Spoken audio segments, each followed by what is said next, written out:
In this video, we're going to show you how to install the brake light switch on your Jeep Grand Cherokee located underneath the driver's side of the dashboard.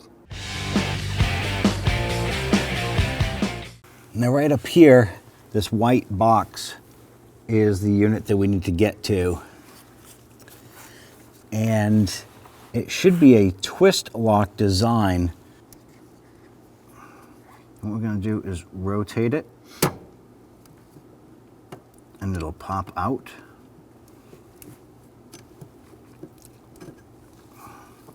I'm going to drop this down.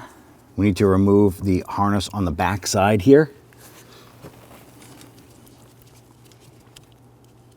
What I'm going to do is use a small pocket screwdriver and gently try and pop this cover off here.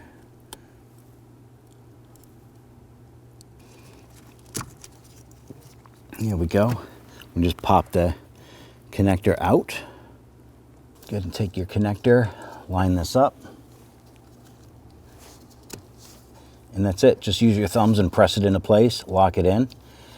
Now we're going to take the square cam lock design here, feed that up into the bracket and twist it in. Line this up. Make sure that the harness is in front of the brake pedal arm.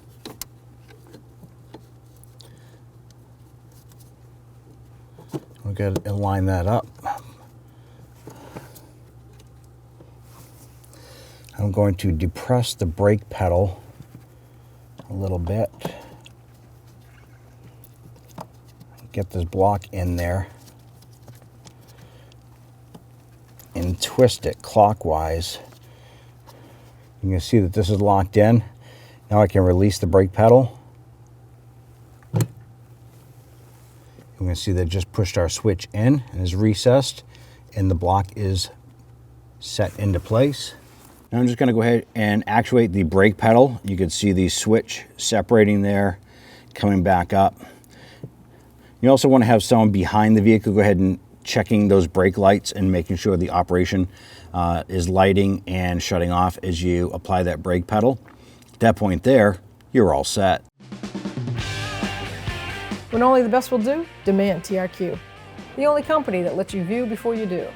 TRQ is committed to offering the highest quality aftermarket auto parts that are engineered for peace of mind. Thanks for using and viewing with TRQ.